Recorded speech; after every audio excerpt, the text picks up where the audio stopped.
Hi guys! ఈరోజు నేను మీకు ఇంట్లోనే చాలా ఈజీగా అండ్ చాలా టేస్టీగా ఉండే వేరుశెనగపప్పు చిక్కీని ఎలా చేసుకోవాలో తెలుసుకుందాం.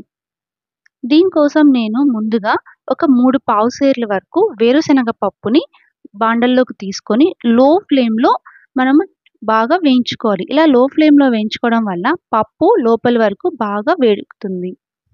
ఇలా వేయించిన దాన్ని పక్కన పెట్టేసి దాని పొట్టు తీసి దబ్బలుగా చేసుకోవాలి.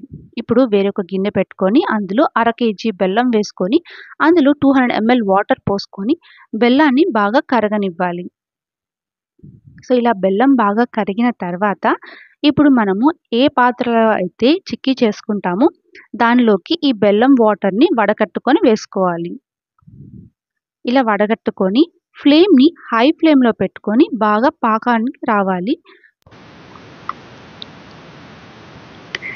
సో, ఇప్పుడు మనకి పాకం పర్ఫెక్ట్‌గా వచ్చిందా లేదా తెలుసుకోవాలంటే ఇలా వాటర్‌లో కొంచెం డ్రాప్ ఏస్తే అది ఒక స్టోన్ మాదిరిగా సౌండ్ ఒస్తది. సో, లేదు అంటే మీకు నేను ఆల్రెడీ నువ్వుల చిక్కీ ఎలా చేశానో వీడియోలో ఉంది. అది కింద డిస్క్రిప్షన్‌లో ఇస్తాను. దానిలో చెక్‌ఔట్ చేయండి. ఇలా పాకం రెడీ అయిన తర్వాత స్టవ్‌ని ఆఫ్ చేసి ఇందాక మనం వేయించుకున్న వేరుశెనగ పప్పుని ఈ పాకంలోకి వేసుకొని బాగా కలుపుకోవాలి. ఇప్పుడు దీన్ని ఒక నెయ్యి రాసిన ప్లేట్‌లోకి మొత్తం తీసుకొని నీట్‌గా పొటాటో మ్యాషర్‌తో బాగా నీట్‌గా స్ప్రెడ్ చేసుకోవాలి ఈవెన్‌గా. సో, ఇలా స్ప్రెడ్ చేసుకున్న తర్వాత ఇది వేడిగా ఉన్నప్పుడే దీనికి మనకు నచ్చిన షేప్స్‌లో కట్ చేసుకొని పక్కన పెట్టుకోవాలి. సో, ఇలా చేయడం వల్ల మనకు చల్లారిన తర్వాత ఈజీగా పీసెస్ రిమూవ్ అయిపోతాయి. సో, మీరు కూడా ఈ రెసిపీని తప్పకుండా ట్రై చేయండి.